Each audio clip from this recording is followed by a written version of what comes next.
Saan kaya tayo magbabakasyon? Ay, uuwi na lang siguro ako ng Davao pagka summer vacation. Eh kaya lang naman ako napunta dito sa Maynila para maiwasan yung gigolong yan. Eh wala naman nangyari, buntot pa rin ang buntot. Corny mo naman. Eh di ba kakarating mo lang dito? Imagine, you didn't even see kung ano yung itsura ng Manila. Paano naman kasi ginawa mo? Nako, bahay, eskwelahan, eskwelahan, bahay. Yun lang. My gosh, hindi mo ba nakita yung Manila? Kung ako sa'yo, let me introduce you to the different parts of Manila. Tsaka, I'll take you out at night. Paano Oo, naman- kasi wala masyadong nightlife rin dun sa Davao eh. Oo nga eh, kaya nga, you're talking to Miss Social Life 93. Kaya talaga na, ako bahala sa'yo. O sige na nga, siguro, I think I should stay, no? Para may makilala ng mga ibang mga... Ako, basta ako, kung sakaling magbabakasyon ako dun lang sa probinsya namin. Namimiss ko na rin si Becky. Best friend mo? Alaga akong baboy. Alaga kang baboy! Namimiss mo pa! Baboy pa! Hindi, aba, hindi niyo ba alam na ang baboy ay isa pinakamatalinong hayop sa mundo? Oo! Baboy mo talaga, kadiri! Ang baboy, nagiging baboy lang kung pinababayaan niyo na mag-swimming sa bundok. Oh, Eh, ako pinaiba naman ang baboy mo!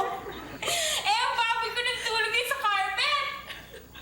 baboy pa rin yun! Baboy pa rin baboy. Siguro may ribbon-ribbon pa yon. Ay, hindi naman. Meron lang siyang meron na siyang bracelet. Pero instead na magbabakasyon ako, magsa-summer job na lang ako. Uy, alam mo, that's a good idea also. Summer job. Hello? Hello? Good day, good day, good day. Ano tong good idea na naririnig ko? Bungis-ngisan ko yun yan ah. Hindi ako kasi Gov. Sinasabi ko nga na mas practical na summer job kung magbabakasyon na. Ha? Ah! Yes. A summer job is very good. Alam mo, sa States, nung nasa United States ako, lahat ng mga estudyante doon tuwing summer, kumukuha ng summer job kasi very progressive sila. Kahit yung mga anak ng mga mayayaman, still. Kasi good training yun eh, to prepare them for a better future. Kaya magaling yung idea, summer job, very good. Ako nga, alam mo, Gov, nag-part-time secretary ako kahit nag-aaral ako, ah. Really? Part-time! Part-time bang tawag dun eh? Isang oras ka pala nagse-secretary, nag-resign ka na. Well, at least, kahit pa paano, naging secretary rin ako. Yes, it's the thought that counts. At least she attempted. Alam mo, ano ba itong bumisisa na to? Ang gaganda ng ipin ninyo, ah. Nag-braces kami.